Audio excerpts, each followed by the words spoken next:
Tinagad ang Makati City. Nandun si kapatid na Ricky Lugto, kasama po na ating mga panauhin. Go ahead, Makati, please. Salamat sa Diyos, kapatid na Eli, kapatid na Daniel.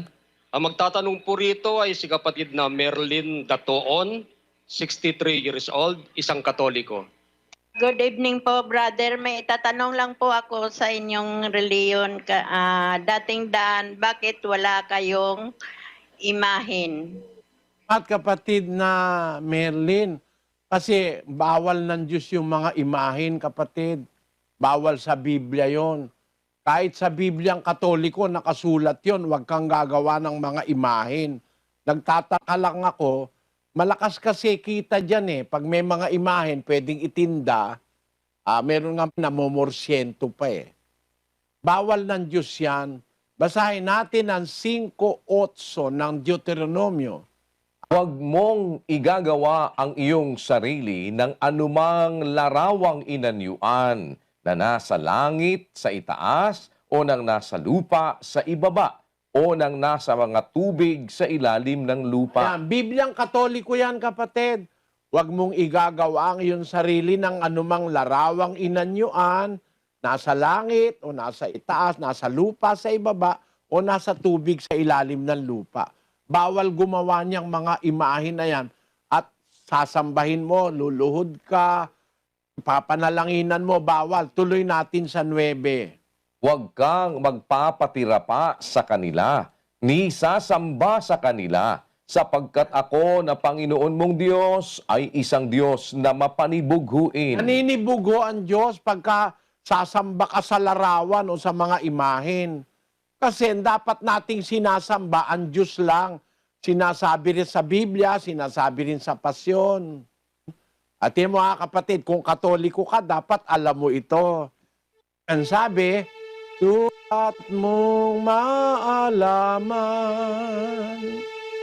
sa sulat na papalaman ang poong Diyos nga lamang, siyang dapat naluhuran at sambahin gabi't araw. Ang poong Diyos lamang. Alam mo naman ang kahulugan nun lamang, di ba? Walang iba. Ikaw lamang ang aking iibigin magpakailanman. Pag sinabing lamang, walang iba. Ang sabi ng pasyon na kinopya sa Biblia ni Padre Mariano Pilapil, ang sabi, ang poong Diyos lamang ang dapat naluhuran at sambahin gabi't araw. Ang Katoliko lumuluhod sa mga imahin. Bawal ng Diyos yon, kapatid. Walang pagka-Diyos doon, di mo dapat luhuran yon. 17:29 ng Gawa. Pakinggan mo, kapatid, nasa Biblia, ha? Yamang tayo nga'y lahi ng Diyos ay hindi marapat nating isipin na ang pagka-Diyos ay katulad ng ginto o ng pilak o ng bato na inukit ng kabihasnan at katalinuhan ng tao. Hindi nga natin dapat isiping may pagka-Diyos doon eh. There is not a little touch of divinity sa mga imahen. Walang kahit kapirasong pagka-Diyos doon. Mga ginto, pilak, bato, kahoy, kung ano-ano pa, na inukit ng kabihasnan at katalinuhan ng tao.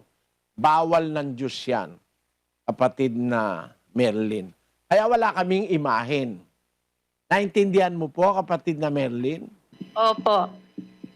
Magandang gabi sa iyo, kapatid na Merlin, at samahang kanawa ng Panginoon. Salamat po at salamat sa Diyos. Sa Phnom Penh naman po tayo sa Cambodia.